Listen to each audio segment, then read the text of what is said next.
Baik, silakan Oma. Shalom saudara-saudaraku yang terkasih, apa kabar saudara?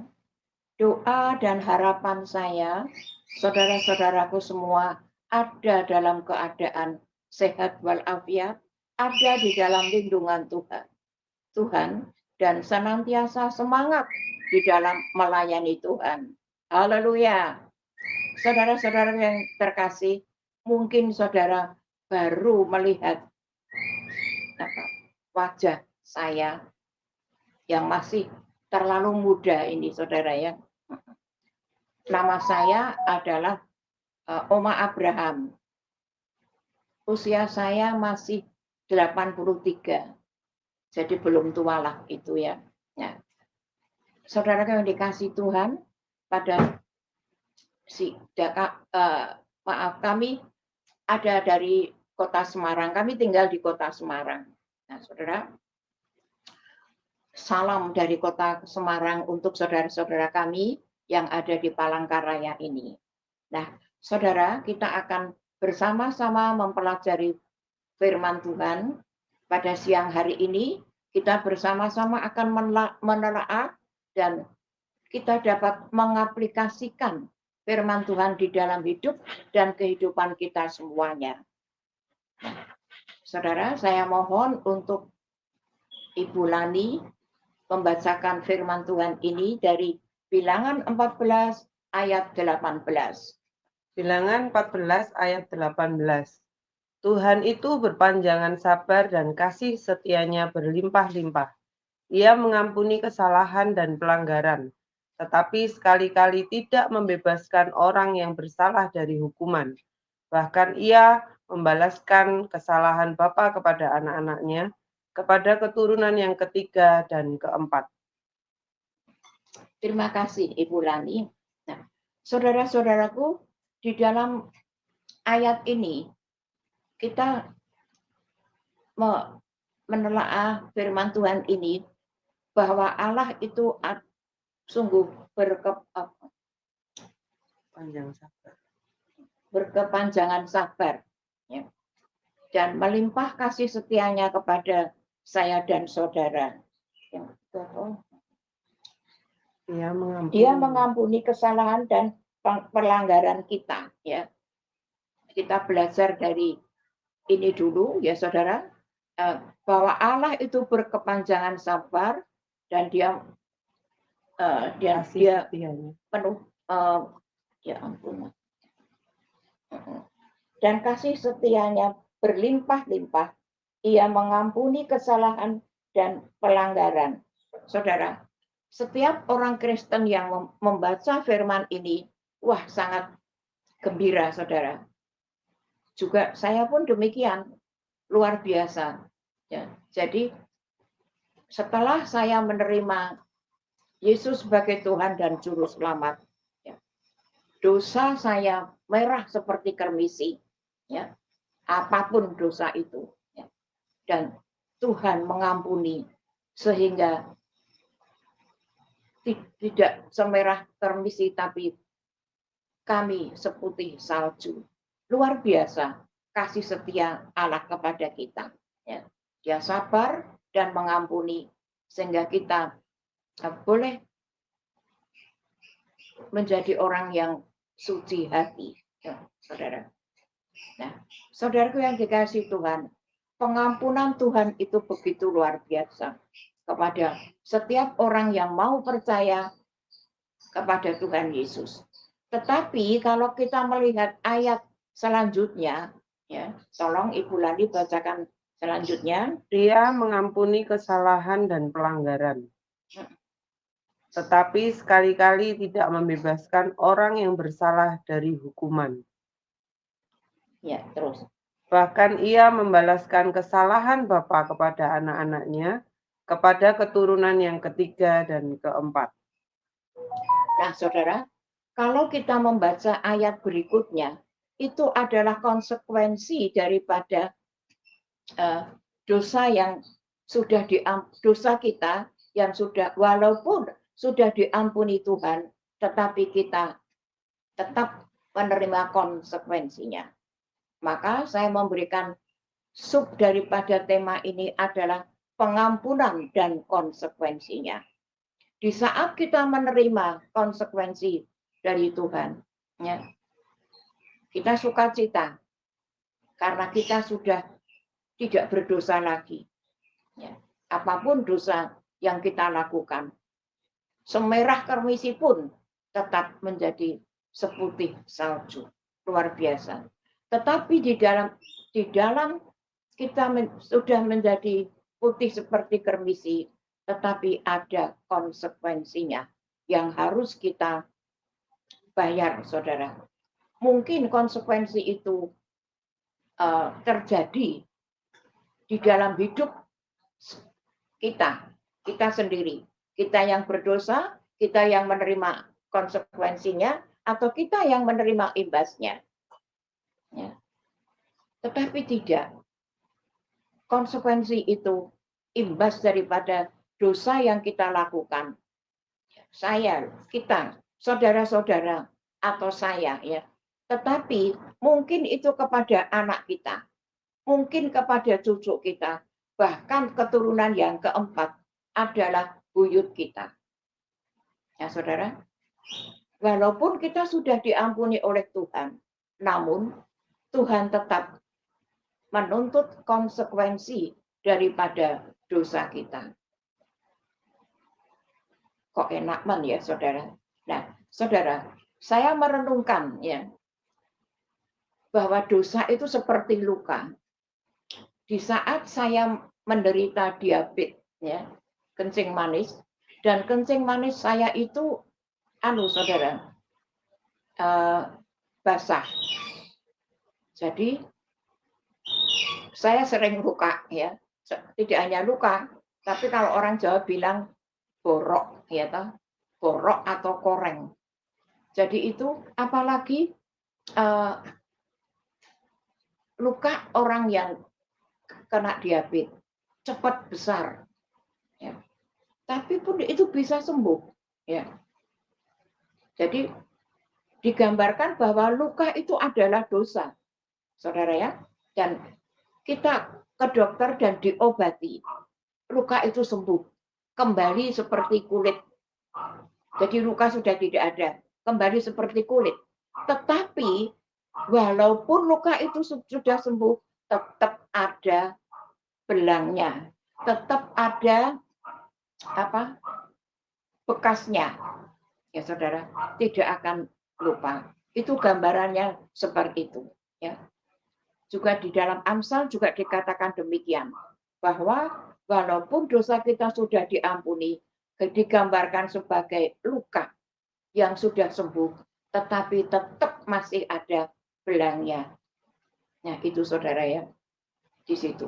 Nah, demikian juga dosa yang dilakukan oleh kita, imbasnya kepada anak kita, cucu kita, bahkan kepada buyut kita yang tidak tahu apa-apa. Nah, saudara, saya akan memberikan satu contoh yang menyangkut nama seorang yang luar biasa, tidak ada tandingnya. Di tahun 1905, ya, pada saat itu, pada zaman itu ada seorang gangster kaliber kakap, saudara ya, dan dia tidak dapat dibekuk dan dimasukkan di dalam penjara. Di saat dia membunuh orang, walaupun ada orang banyak yang melihat, tidak berani untuk mengatakan atau meringkus Al Capone, tidak. Hanya polisi yang tahu, dan satu ketika dia dipanggil, dimasukkan dalam tahanan. Dan di saat dia sidang di meja hijau, dia selalu menang. Bahwa tidak terdapat alibi bahwa Al Capone membunuh seseorang. Demikian pula saat Al Capone itu mencuri bank, ya, membobol bank, mencuri uang di kantor keuangan ya, juga tidak ada yang berani berkata, tidak ada satu hiruk pikuk, dan dia hanya ditahan. Dan di saat dia disidang di meja hijau, Al Capone pasti menang, dan dia keluar dengan dada yang membusung, saudara. Ya, dia berkata sopo. Dia tidak seperti kita. Ya, kalau Yesus ada di dalamku, siapa yang dapat melawan? Ya, kalau Al Capone berkata begini, kalau pengacaraku ada, aku tidak ada yang dapat melawan. Ya, saudara, Al Capone mempunyai satu pengacara yang hebat, pengacara yang luar biasa. Dan sang pengacara itu kalau disewa tidak murah. Dia sangat mahal dan pasti menang karena dia begitu pandai untuk mengalihkan alibi. Nah, saudara yang dikasih Tuhan, dia memakai seorang pengacara yang bernama Sir Edward, ya, atau Sir Eddie. Ya. Dia seorang pengacara yang lihai, pintar banget, saudara. Tidak ada tandingannya. Dan bayarannya pun tidak murah. Sehingga setiap ada perkara daripada Al Capone, pasti Al Capone menang. Dan dia lolos daripada hukuman penjara. Nah, saudara, begitulah yang dilakukan oleh Al Capone dengan sang pengacara Sir Edward, saudara. Nah, satu ketika, ya, Edward itu dia juga seorang Kristen. Nah, dia juga seorang Kristen, dia juga pergi ke gereja. Tetapi apa yang dia lakukan tidak sesuai dari dari firman Tuhan. Ya. Dia menjadi seorang pengacara yang memenangkan orang yang bersalah, jelas-jelas bersalah, menjadi menang. Nah, itu, saudara. Nah, dia datang ke gereja juga tidak pernah dia mendapat teguran atau ayat yang mengenai hatinya. Ya mungkin itu beliau ke gereja ya sebagai inilah aku orang Kristen yang rajin ke gereja. Demikian, saudara. Jadi ada banyak orang-orang Kristen yang datang ke gereja mendengar firman Tuhan, tetapi mereka tidak menghidupi firman Tuhan. Jadi ya sudah, dia keluar sudah, lu aku wis nang gereja. Ya, aku wis absen mbek gembala sidang, aku wis absen mbek Tuhan Yesus. Walaupun Tuhan Yesus tersenyum dengan kecut melihat ulah daripada kita yang seperti itu. Nah, saudaraku, satu kali Sir Eddie mendengar firman Tuhan ini, bahwa Tuhan adalah panjang sabar. Tetapi dia merenungkan firman yang selanjutnya. Ya, tolong Ibu Leni, selanjutnya. Tuhan itu berpanjang sabar dan kasih setianya berlimpah-limpah. Ia mengampuni kesalahan dan pelanggaran, tetapi sekali-kali tidak membebaskan orang yang bersalah dari hukuman. Bahkan ia membalaskan kesalahan bapa kepada anak-anaknya, kepada keturunan yang ketiga dan keempat. Amin, terima kasih. Nah, inilah yang selalu direnungkan oleh Bapak Edi, bahwa firman Tuhan itu yang mengatakan, tetapi sekali-kali tidak membebaskan orang yang bersalah dari hukuman. Ya. Dia merasa bahwa Sir Eddie ini merasa bersalah. Dia sangat merasakan bersalah. Sehingga dia tidak dapat tidur, tidak makan juga tidak enak, minum pun serasa sekam, ya saudara. Dia merenungkan ini, bahwa sekali-sekali Tuhan tidak membebaskan. Dia berpikir, kalau hukuman itu kepadaku, aku ya wis tidak apa-apa. Aku berserah Tuhan. Tapi kalau sampai kepada anakku, aku mempunyai seorang anak, hanya seorang anak laki-laki yang aku punya. Ya. Nah, kalau sampai anakku ini kena imbasnya, matilah awak. Tidak ada keturunan lagi. Wis tobar. Kalau mungkin dia sudah menikah dan punya anak, cucuku kena imbasnya. Bahkan buyutku kena, saudara. Padahal buyutku tidak tahu apa yang saya kerjakan. Dia kena imbasnya.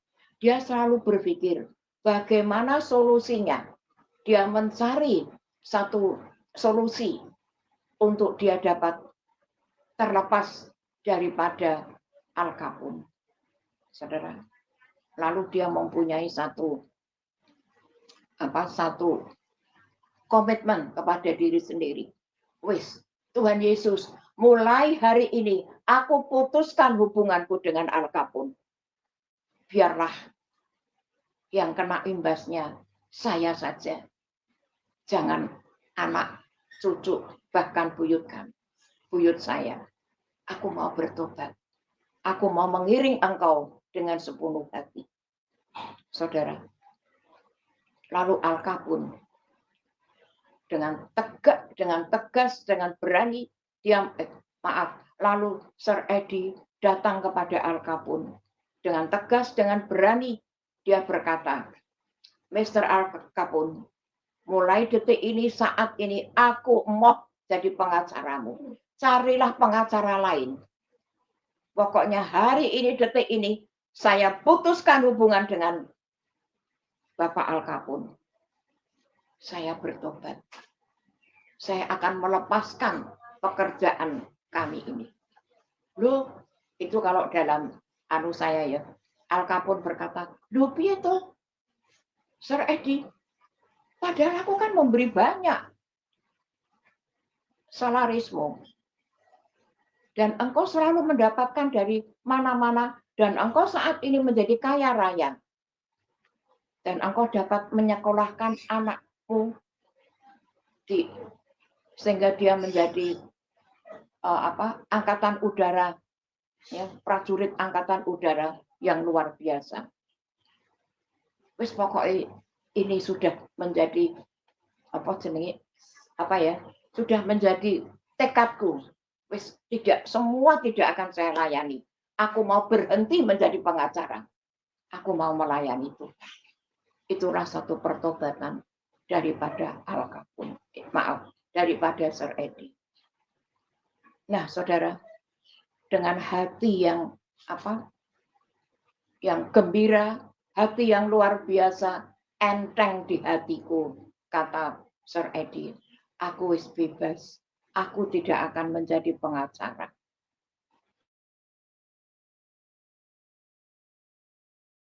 Nah, seringkali saya dan saudara itu menerjemahkan Alkitab ini di atasnya yang di 3 koma itu, saudara, dia berkepanjangan sabar, ya toh, berkatnya melimpah dan lain sebagainya. Enak, saudara. Wes pokoknya terima Yesus, ya toh. Kita pasti masuk surga. Tuhan itu panjang sabar dan kita pasti mendapat. Amin. Ya toh, saudara. Demikian.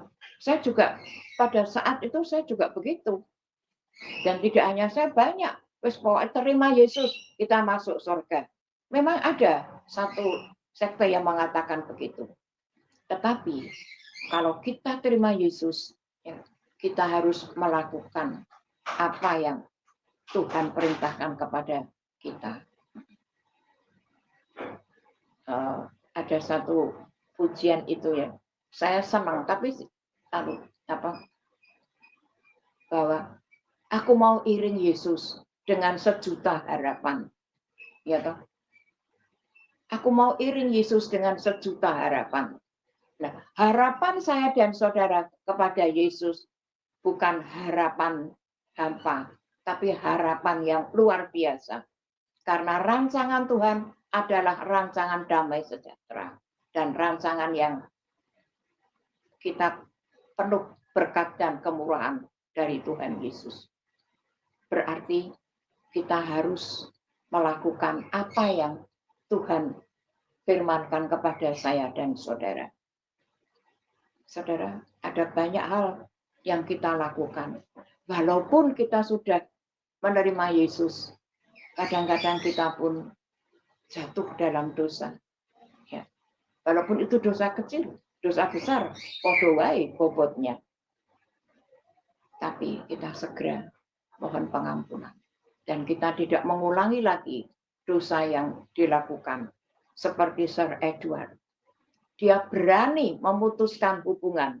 Berarti dia berani tidak mendapatkan uang dari Al Capone. Dan dia menutup kantor pengacaranya.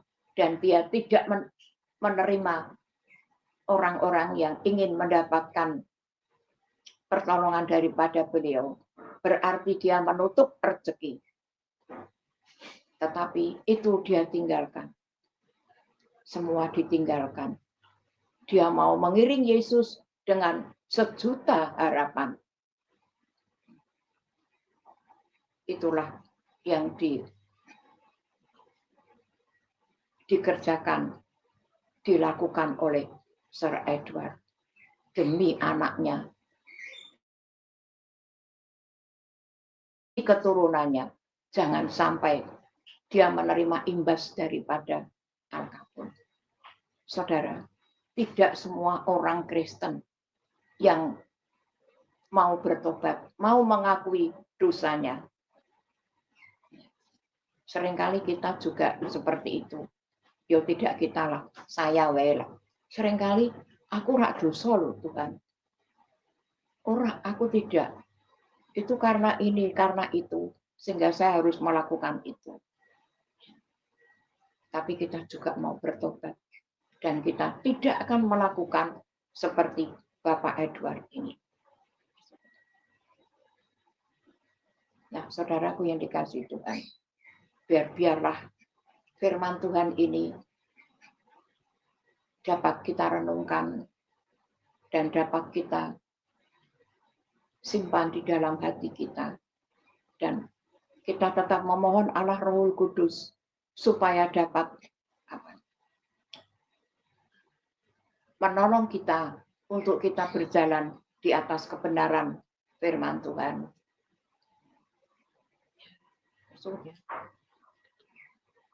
Nah, saudara, Al Capone itu berkata, dunia ku tinggalkan, ku mau iring bersamamu Tuhan. Saya kepengen nyanyi itu, tapi tidak ada yang mengiringi musik, wis ora sanggae ya, tidak usah saja, lain kali.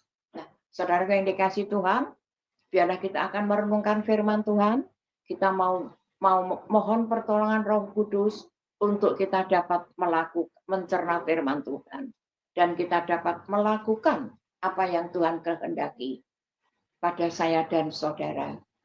Mari kita akan menundukkan kepala. Saya akan mengiring saudara di dalam doa. Ya Allah Bapa kami yang bertata di kerajaan surga, kami datang menghampiri tahta-Mu yang kudus di dalam nama Tuhan Yesus, Juru Selamat kami yang hidup. Tuhan, pada siang hari ini kami sudah belajar tentang firman-Mu di dalam pengampunan dosa-Mu, berkat-Mu yang Engkau limpahkan dalam hidup dan kehidupan kami. Kami belajar tentang Tuan Al Capone dan Tuan Edward. Tuhan, sebagai sang pengacara yang berani untuk melakukan tidak di atas tidak dan ya di atas ya. Walaupun dia harus kehilangan martabat sebagai seorang lawyer dan harus kehilangan berkat-berkat yang dilimpahkan oleh klien-kliennya yang mohon pertolongan. Tetapi dengan tegas, dengan kuat, dia melepaskan semuanya. Dia mau mengiring Tuhan, apapun yang terjadi. Dan dia tidak ingin untuk keturunannya mendapatkan imbas daripada dosa dan kesalahannya. Biarlah siang hari ini kami dapat merenungkan firman dan Kau Allah Roh Kudus menyertai kami,